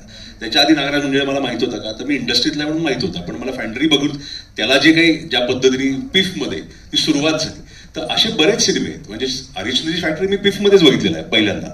हे नसतं तर मला तो थिएटरमध्ये डायरेक्टली लागला असता आणि मग बघायचा का नाही हा प्रेक्षक म्हणून मी विचार केला असता. पण मला बूस्ट म्हणून, एक प्रोत्साहन म्हणून, एक सपोर्ट म्हणून कुठलीही चांगली आणि प्रतिष्ठित फेस्टिवल म्हणून मी त्यात, नाहीतर कुठलेही आता सध्या कमळं लावतात आणि ती कुठलेही फिल्म फेस्टिवल असतात ते कधीच कोणाला कळत नाही की न ऐकलेले असतात. असे फेस्टिवल नाही म्हणते मी म्हणतोय की जे ठराविक 4-5 फेस्टिवल्स आहेत भारतात, त्या अशा फेस्टिवलमध्ये जर सिनेमा चालला, गाजला, तिथे जर काही मिळालं तर त्याची चर्चा होते, 100% होते, आणि त्याचा फायदा फिल्म मेकरला आणि डिस्ट्रीब्युटरला आणि प्रोड्युसरला तिघांनाही घेता येऊ शकतो. माझा प्रश्न आहे की तुम्ही जे म्हणत होता चेंजेस जे आहेत स्क्रिप्ट फिल्ममध्ये येत राहतात दर 2-3 वर्षांनी, शेवरी म्हणा किंवा देऊळ, शाळा किंवा श्वास, सस्टेन का नाही होते? लेखक घाबरतात का की तो जॉनर आहे, तुम्ही वाळवी केला आणि झॉम्बिविली केला, ते जॉनर परत एक्सप्लोअर करणं, एक्सपेरिमेंट करणं घाबरतात का लेखक लिहायलाच, की प्रोड्युसर ऍक्सेप्ट नाही करणार, किंवा नाही तर प्रोड्युसर म्हणतो की दिस माइट नॉट वर्क म्हणून आपण करायला घाबरतो? Y doesn't it go happen regularly? आता तुम्ही एक झोंबिवली केलं किंवा एक वाळवी केला आणि तो बॉक्स ऑफिसवर चालला नाही, तर अर्थातच जो कॉर्पोरेट निर्माता आहे तो आता ताकही फुंकून पिणार.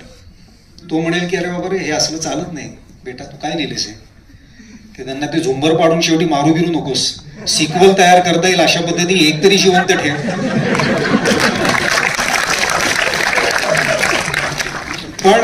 पण आदित्य किंवा माझ्यासारखा जर माणूस असेल की जो आता बऱ्यापैकी आता आमचं म्हणणं पुढे रेटू शकतो, तर आम्ही ह्या प्रकारचे चित्रपट करत राहू शकतो.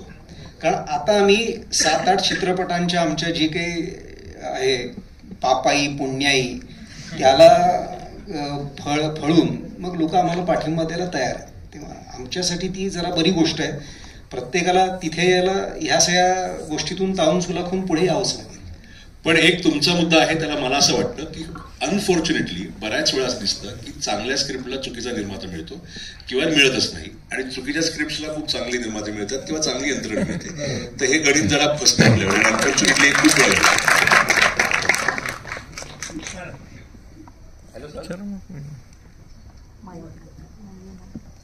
हॅलो सर, मी आर्यन आहे. माझा प्रश्न ॲज अ ऑडियन्स आहे की माझं लहानपण महेश सरांचे पिक्चर बघून आणि लक्ष्मीकांत बेर्डे यांचे पिक्चर बघूनच मी मोठं झालोय, आणि आता आपण बघतोय की मराठी सर त्यांनी पिक्चर बघितलं, टीव्हीवर बघितलं सर.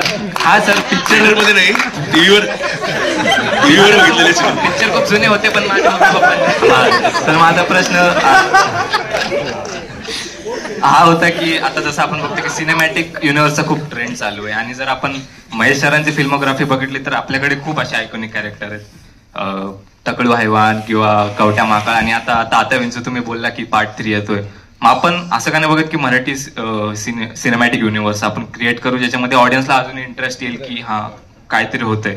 अरे मी त्याला सिनेमॅटिक युनिव्हर्स क्रिएट करायला चालला तर पाहिजे सिनेमा पहिला, आता युनिव्हर्स तयार होते ना, तो चाललाच नाही तर युनिव्हर्स कुठली तयार होणार? सर युनिव्हर्स मध्ये आता पिक्चर जर कुठला तेवढा चांगला नसेल तरी चालतो की लोक बघतात की नाही, युनिव्हर्स मधनं बाहेर जातो, मग तो युनिव्हर्स मध्ये राहत नाही.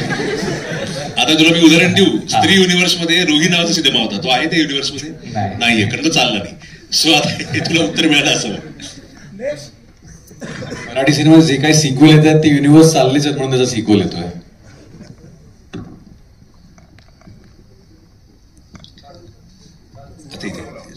नमस्कार, मी प्राध्यापक अभिजित देशपांडे आणि गेली 5 वर्ष मी पीफच्या मराठीच्या सिलेक्शन कमिटीवर काम करतो. एकतर चित्र आपल्याला असं दिसतं की सैराट नंतर अनेक जणांना असं वाटलं की आपण आपापल्या भागातले काही सिनेमे करावेत, आपापल्या भागातल्या काही कथा घ्याव्यात. एक प्रकारचा भाबडेपणा पण होता एका सुरुवातीच्या टप्प्यावर.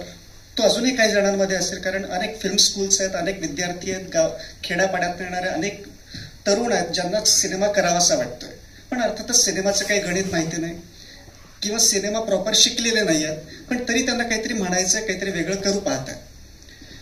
तर आत्ता जसं परेशने पण उल्लेख केला, खटला बिटला सारखी फिल्म आहे, ती पीफमध्ये होती पण नंतर रिलीज नाही झाली अजूनपर्यंत. स्थळ मागच्या वर्षी होती, त्याला पुरस्कारही मिळाला, आत्ता ती रिलीज होते आहे. पण अशा गेल्या अनेक वर्षांमधल्या मराठी फिल्म्स मी पाहतोय, म्हणजे आम्ही ज्या फिल्म्स निवडतोय त्यामध्ये काही फिल्म्स नक्की उत्तम आहेत, काहींना प्राइजेस मिळत आहेत, पण तरी सुद्धा त्या रिलीज होण्यापर्यंत सुद्धा पोहोचत नाही आहेत. मराठी फिल्म्सबद्दल मी बोलतोय. म्हणजे त्यांना नुसते पुरस्कार मिळतात पण त्या रिलीज होऊ शकत नाही आहेत. म्हणजे एका बाजूला तुम्ही सगळे आहात जिथे काही कॉर्पोरेट बॅकिंग आहे किंवा ज्यांचे सिनेमे थिएट्रिकल रिलीज तरी झालेले आहेत आणि लोकांपर्यंत वेगवेगळ्या माध्यमातून पोहोचलेले आहेत, पण हे जे खेड्यापाड्यातनं येणारे काहीच उत्तम दिग्दर्शक आहेत त्यांची फिल्म ही पुरस्कारांपर्यंत राहते, फिल्म फेस्टिवल्समध्ये जाते, एक 2-4 फेस्टिवल्समध्ये ती फिरत असेल, पण त्यानंतर त्याचं पुढे काहीच होत नाही. तर त्याबद्दल काय सांगता येईल? याच्यात 2 मुद्दे आहेत. एक म्हणजे पुरस्कार मिळालेला प्रत्येक चित्रपट शेवटीपर्यंत चांगला असतोच असं नाही. ते केवळ त्या विशिष्ट परीक्षण मंडळाचं त्या दिवशीचं मत असतं, हे आपल्याला मान्य करायला पाहिजे. तुम्ही परीक्षक बदला, तुम्हाला सर्वस्वी वेगळा निकाल मिळू शकतो, इतकं ते व्यक्तिसापेक्ष आहे. तेव्हा आपण अजिबातच पुरस्कारांची सवलत एकमेकांना देऊया नको की मला 3 नॅशनल अवॉर्ड मिळाले आहेत, त्याला 4 रजत कमळं मिळाली आहेत, मला 2 सुवर्ण कमळं मिळाले आहेत. त्याच्याने काही फरक पडत नाही. तो केवळ त्या विशिष्ट परीक्षक मंडळाचा निर्णय आहे, ज्याच्याशी मी स्वतः सहमत असेलच असं नाही, ही गोष्ट अजून वेगळी. आता याच्यातला दुसरा मुद्दा असा आहे की मगाशी आपण उहापोह करत होतो की चांगला चित्रपट कुठला आणि लोकप्रिय चित्रपट कुठला आणि ह्याचा लसावी कसा काढायचा.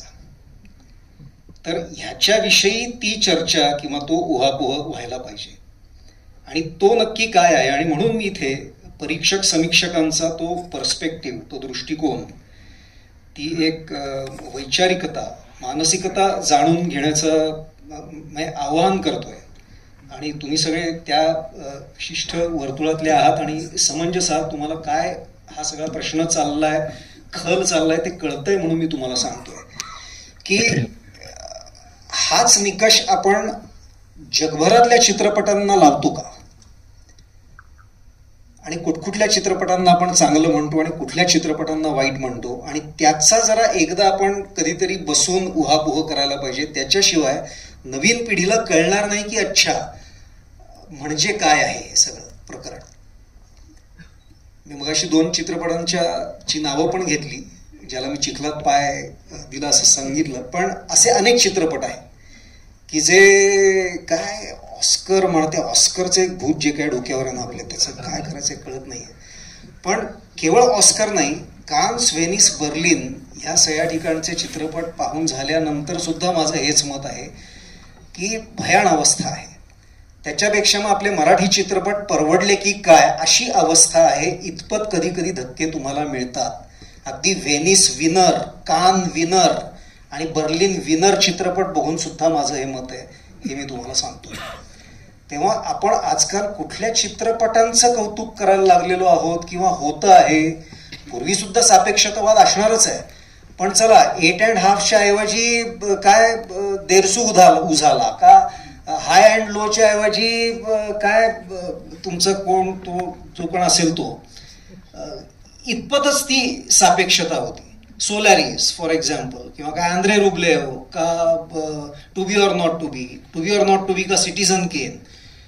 काहीतरी तुमच्या हाताला गवसत होतं त्या एका वर्षामध्ये. आजकाल म्हणजे तेव्हा जरूर मी तुमच्यासारख्या गणेश, संतोष, अभिजित तुम्ही सगळेच तिकडे आहात आणि इतरही अनेक जाणकार मंडळी इकडे असणार आहेत. तर जरा ह्या गोष्टीचा खल आपल्याला करायला पाहिजे आणि या नवीन पिढी समोर हा सगळा वादविवाद किंवा ही चर्चा झाली पाहिजे.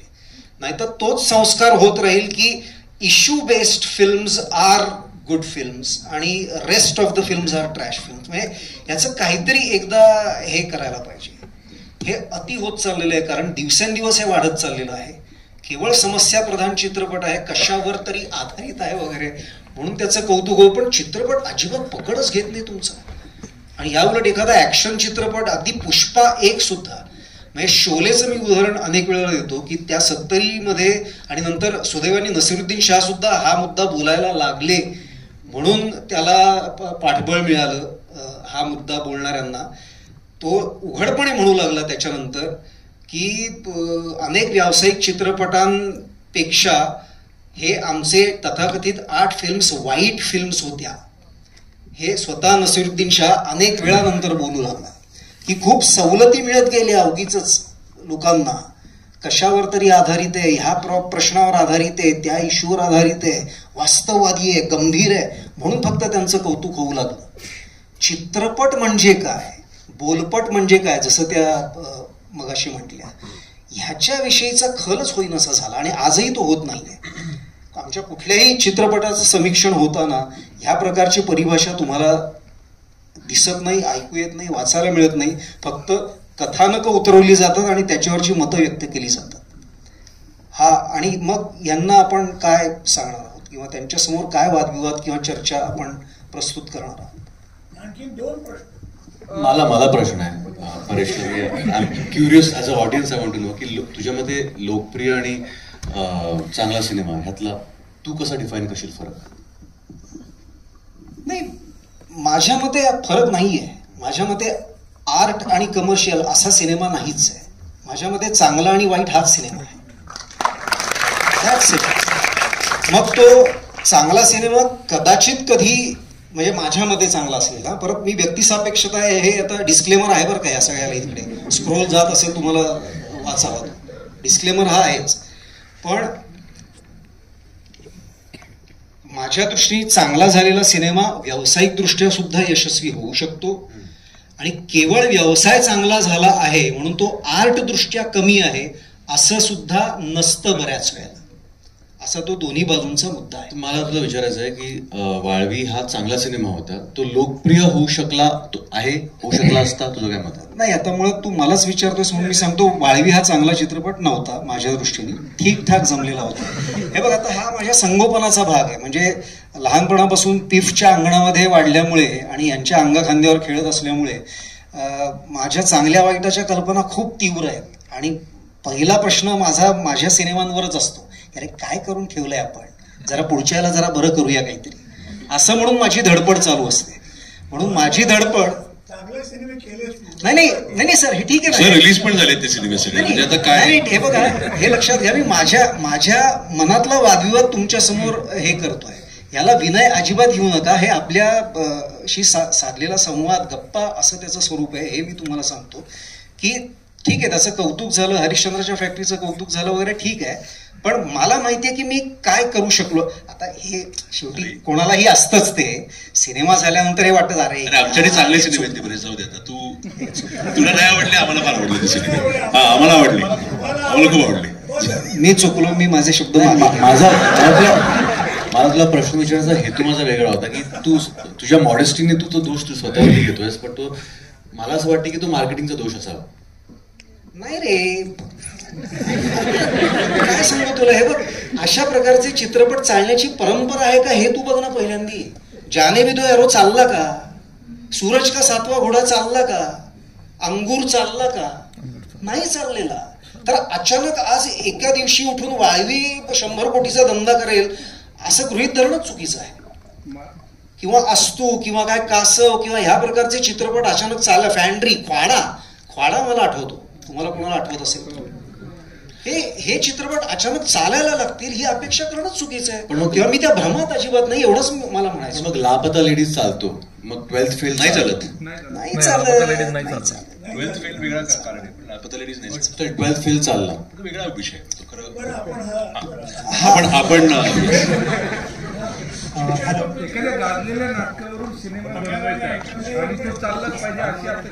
हॅलो सर, माझं नाव समर्थ आहे. माझी फिल्म 2019ला नॅशनल भेटला, कस्तुरी नाव होतं त्या फिल्मला. ती 2023च्या डिसेंबरला रिलीज झाली. रिलीज झाल्यानंतरही आतापर्यंत ती कुठं OTTवर अवेलेबल नाहीये. कारण मराठीत असं एक, जसं तुम्ही सांगितलं की मराठी फिल्म्स OTTला कोण घेतच नाहीये, कारण त्यांचे जे काही गणित असतील तसं. तर मग सध्या यूट्यूब हा असा एक प्लॅटफॉर्म आहे जिथून तुम्हाला रेव्हेन्यू भेटू शकतो. तर मराठी इंडस्ट्रीमधले डिरेक्टर्स असतील किंवा प्रोड्युसर असतील किंवा मग जे काय मेकर्स असतील, ते असं एक कोलॅबोरेटिव्ह डिसिजन का घेत नाही की जर आपण चॅनल सुरू केलं जिथं फिल्म रिलीज करता येईल. म्हणजे मी काल एका वेल नोन मराठीतल्या डिरेक्टरला भेटल्यावर त्यांनी सांगितलं त्यांची फिल्म थिएटरला होती, परत काढली, आता युट्यूबवर टाकल्यावर जवळपास 25 ते 30 लाख रुपये युट्यूबने त्यांना इन्कम दिलेलं आहे जस्ट एक 3-4 महिन्यामध्ये. तर मग असं मराठी फिल्म सोबत असे एक्सपेरिमेंट का करत नाहीत रिलीजच्या? पण या ऍडिशनल इन्कम्स अमलतास नावाचा सिनेमा आहे जो अतिशय उत्तम सिनेमा आहे. तो शेवटी वैतागून टाकलेला युट्यूबवर. असं नाही की तो चोजन पाथ होता की त्या सिनेमाला आपण युट्यूबवर टाकण्यासाठी बनवूया. हे कुठेही ठरवलेलं नव्हतं मला वाटतं राहुल आणि त्याच्या अख्ख्या टीमनी. मला तोच मुद्दा वाटतोय की आपल्याकडे OTTवर सिनेमे घेणं गरजेचं आहे. OTTवर घेतले जात नाहीये. त्याचं सिम्पल कारण आहे की तुम्ही कुठल्याही OTTला जाऊन विचारा की मराठी सिनेमा का येत नाही. ते म्हणतात महाराष्ट्राला सबस्क्रिप्शन बेस आम्हाला हिंदीतनं मिळतो, आम्हाला केरळ जायचं असेल तर आम्हाला मल्याळम सिनेमा लागतो, त्याचा हिंदीचा उपयोग होत नाही. तमिळ सिनेमा लागतो आपल्याला तमिळनाडूमध्ये, आंध्र मध्ये तसंच. पण महाराष्ट्रामध्ये आम्हाला हिंदी सिनेमानी तो सबस्क्रिप्शन मिळतो. मराठी सिनेमा आम्हाला त्यासाठी गरजेचा नाही. आता हे जे सगळे मराठी सिनेमे लागतात अमेझॉन पासून सगळीकडे, एखाद दुसरे कॉर्पोरेट बॅकिंग सोडले तर यांचा जो शेअरिंग रेव्हेन्यू असतो तो फार भीषण आहे. म्हणजे त्याचे आकडे तुम्हाला कळले तर तुम्हाला असं वाटेल की ते निर्मातेच पैसे देत आहेत OTTला की आमचा सिनेमा लावा. सो ते फार गणित विचित्र आहे. एक मुद्दा एवढाच आहे की आपल्याकडे रेव्हेन्यू स्ट्रीम ही युट्यूबमधनं खूप लिमिटेड तयार होणार आहे, तशी नाही होणार तयार. त्याला काहीतरी वेगळा विचार करायला लागेल आणि वेगळ्या पद्धतीने तो प्लॅटफॉर्म म्हणून बघायला लागेल. हाय, मी RJ श्रुती आणि आय थिंक आपण सगळेच कायम फिल्म प्रमोट करायला आमच्या स्टेशनला येत असतात, रेडिओ स्टेशनला येत असतात. आणि since I handle PR for Maharashtra here, so I would like to ask to Aditya and to everyone actually की आदित्य, यू जस्ट मेन्शन की आपल्या इथे ठोकताळे ठरलेले आहेत PR एजन्सीचे की इथे जायचं, ही फिल्म अशी प्रमोट करायची. यू थिंक की आत्ताचे PR जे लोक आहेत ते फिल्मच्या गरजा समजून घेऊन प्रमोशन करत नाहीत किंवा त्यांनी करायला हवं? What is your opinion on that? आत्ताचे PR अपडेटेड नाहीयेत, क्वालिफाईड नाहीयेत, सिम्पल आहे ते. ह्याच्यामध्ये आपण कशाला, आपल्याला माहिती आहे आपण का ते कुठेतरी काही फिरवून सांगावं. अपडेटेड म्हणजे आजच्या काळात काय घडतंय, आजचा सोशल मीडिया कुठे जातोय, आजचा मास मीडिया कुठे वर्क होतोय हे यांना माहीतच नाहीये. अनफॉर्च्युनेटली असंच आहे. आता पेपरमध्येच ऍड द्या आणि कुठेतरी 4 न्यूजपेपरची टायअप करून त्यांचे इव्हेंट्स अटेंड करा आणि ग्राउंड प्रमोशन करून तिथे लोकांना फक्त फोटो काढायचे तुमच्याबरोबर, त्यांना कोणालाही सिनेमा बघण्यात इंटरेस्ट नाहीये. तर सगळ्यांना फिरवत बसा महाराष्ट्रभर, हे सगळं करतो आपण, तिथे पैसा खर्च करतो आणि त्यातनं ऑडियन्स कुणीच येत नाही. पर्सनल सेल्फीसाठी सगळे येतात पण त्यांचा सिनेमा तिकीट काढून कोणी बघत नाही. आता हे सगळं करण्यासाठी एक खर्च होतो, तो निर्माता करतो. मग त्याला असं वाटतं मी एवढं केलं, बघा किती प्रमोशन, किती मेहनत, आणि कुणीच कसं आलं नाही, कारण हे सगळं चुकीचंच केलंस तू, हे सांगणारा त्याला कुणीच नाहीये. आता मुद्दा एवढाच आहे की आपल्याकडे, मी मगाशी म्हणल्याप्रमाणे, आपल्याकडे एजन्सीच नाहीये क्वालिफाईड ज्यांना करेक्ट कळतं की कुठे काय नंबर्स आहेत, कुठे या सिनेमाची ऑडियन्स आहे आणि त्यांच्यापर्यंत कसं जावं. आणि जर आपल्याकडे सोशल मीडिया आहे तर सोशल मीडिया पण फुकट नाहीये, तिथे पण खर्च होतो, तिथे पण टार्गेटेड मार्केटिंग करायला लागतं. हे करणारे लोक आपल्याकडे नाहीये. आता मला असं वाटतं की आपल्याकडे हिंदीतनं ह्या एजन्सीज मराठी देण्यासाठी जो खर्च आहे तेवढा निर्मात्याला परवडणार आहे का, आणि जर परवडणार नसेल तर तो त्याच्या बजेटमध्ये तो ठेवणार आहे का, हा परत पुढचा मुद्दा आहे. पण हे सोपं असा विषय नाही, हा त्याला वेळ लागणार आहे हे सोडवायला, पण हे खरं आहे आणि that is very we suffer असं मला वाटतं. Okay, thank you. आणि ऑल्सो आय फील सिन्स की खूप ग्रामीण भागातनं खूप सारे प्रोड्युसर्स येत आहेत की आम्ही ही फिल्म प्रोड्यूस केली आणि मग त्या फिल्म रिलीज होतात आणि मग त्या पडतात. पण एकीकडे आपण हे ऐकतो की आम्हाला प्रोड्युसर मिळाला नाही फिल्म रिलीज करायला, दुसरीकडे ग्रामीण भागातले प्रोड्युसर्स पण पुढे येत आहेत. मग आता जसं स्थळ सारखा सिनेमा आता सचिन सरांनी प्रेझेंट करतायत सर, तर अशा प्रोड्युसर्सना सर्व्हाइव्ह करण्यासाठी डिरेक्टर्सचा सपोर्ट हवाय का? प्रोड्युसर्सला म्हणजे ग्रामीण भागातले म्हणतात. पण ग्रामीण भागात येणारे ते प्रोड्युसर आहेत का फायनान्सर आहेत हे जरा बघणं गरजेचं आहे ना पहिलं. म्हणजे ग्रामीण भागात येणारे प्रोड्युसर नाही आहेत, फायनान्सर्स आहेत. प्रोड्युसर्स जे आहेत ते प्रोड्युसर होण्यासाठी एक वेगळी एक अभ्यास करायला लागतो. तो अभ्यास यांनी केलेला नसतो. जो सरांनी केलाय किती वर्ष सर? 8 पासून. त्याच्या आधी मी राजश्रीमध्ये 1 वर्ष एका डायरेक्टरच्या हाताखाली बिना पैशाचं काम करतो. नाही, आणि एक कॉमन गोष्ट मला वाटतं जब्बार सरांनी पण ऐकली, आपण सगळ्यांनी सतत ऐकली. निर्मात्याचे पहिले 2 सिनेमे पडले की तो म्हणतो ही माझी एंट्री फी होती, ह्याचे काय नुकसान माझं झालं, हे आता नेक्स्ट टाइम मी परत एक सिनेमा बनवीन तेव्हा ही एंट्री फी नसेल. पण त्या चुका होत राहतात. सो निर्माता आणि फायनान्सर ह्यातला फरक जर लोकांना कळायला लागला ना तर मग आपल्याला चांगले सिनेमे बघायला मिळतील. अनफॉर्च्युनेटली फायनान्सर्स जास्ती आहेत जे पैसे घेऊन येतात, ज्यांना सिनेमा कसा बनवायचा, कसा दाखवायचा आणि कुठे दाखवायचा हे काही माहीत नसतं. सो मग त्यांना दिग्दर्शक कुठलाही चांगला मिळाला तरी त्याचं काहीच होणार नाहीये, कारण तो सिनेमा लोकांपर्यंत ना नीट धड पोहोचणार आहे ना तो धड बनणार आहे. सो मला असं वाटतं की ते जरा कळणं गणित लोकांना गरजेचं आहे आणि ते होत नाही अनफॉर्च्युनेटली. नमस्कार, मी विशाल. माझा प्रश्न आहे सुनील सरांना. मला माहिती आहे तुम्ही कुठल्या कुठल्या डायरेक्टर्सच्या फिल्म्स त्या काळापासून प्रोड्यूस करताय, अगदी गजाराच्या पुंगीपासून. तर प्रश्न असा आहे की तुम्ही वेगवेगळ्या शासनाच्या कमिटीवर पण आहात, पूर्वी अनुदान कमिटीवर पण होता. मला प्रश्न असा आहे की इथे बरेचसे म्हणजे मागच्या 8-10 वर्षामध्ये मी मराठी सिनेमा जो बघतोय आपल्याकडे येतो तो ग्रामीण भागातला. आता श्रुती पण म्हणत होती, आदित्यने पण सांगितलं, 20 लाखात 25 लाखात फिल्म करायची आणि इकडे थोडंसं काहीतरी मिळेल, मग अनुदानाची कुबडी, ते वरती काहीतरी असं गाजर लटकवलेलं असतं आणि मग तुम्हाला पैसे मिळतील. अगदी या सगळ्या प्रकारात साधारण इंडस्ट्रीमध्ये 30-40 फिल्म जरी अशा बनायला आणि 1-1 कोटी जरी त्याचं बजेट ठरलं तरी आपण किती वाया घालवतो पैसे. ते नवखे प्रोड्युसर, ऍक्च्युली जसं आदित्य म्हटलं ते प्रोड्युसर आहेत की कोण आहेत? तर ते प्रोड्युसर नाहीच आहेत. ते कुठून तरी एखादी जमीन बिमीन विकतात, 2 हिरोईन बरोबर फोटो काढले की पैसा वसूल असं त्यांना वाटतं, नंतर शिव्या घालतात त्या नवीन डायरेक्टरला. तर तुम्हाला काय वाटतं की याच्यामुळं काय फोफावलंय आणि याचा परिणाम आपल्या या सगळ्या मराठी इंडस्ट्रीचं नाव खराब होण्यात होतोय का?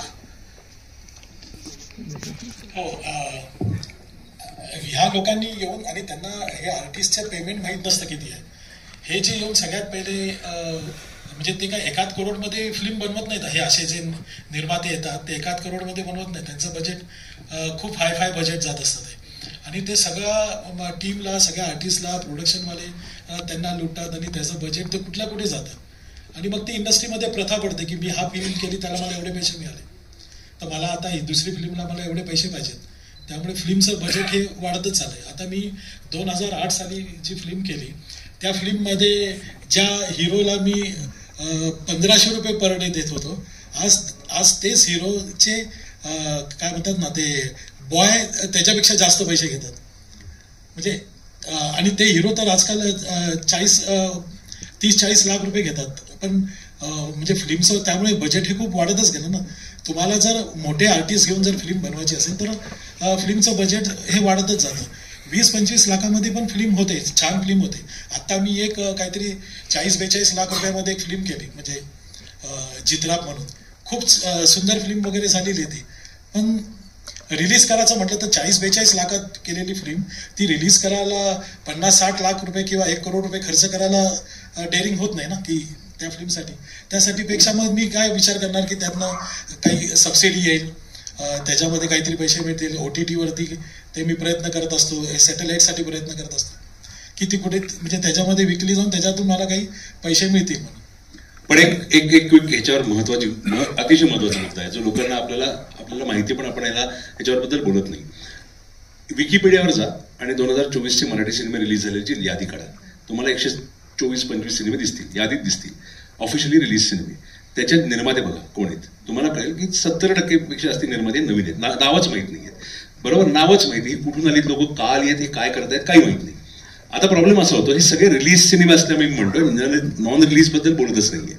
रिलीज झालेल्या सिनेमांमध्ये जर एवढे मोठ्या प्रमाणात सिनेमे चांगले नाहीत, न चालणारे नवीन प्रोड्युसरने गेलेले असतील, प्रेक्षकाचं काय होतं ना, तो येतो, तो एकदा ट्राय करतो, दुसऱ्यांदा ट्राय करतो, मग तिसऱ्यांदा गिवअप मारतो आणि आपण तिथे प्रेक्षक गमावतो. हा जो मुद्दा आहे ना, हा मेजरली तिथे आपल्याला सगळ्यात मोठा हिट करतो.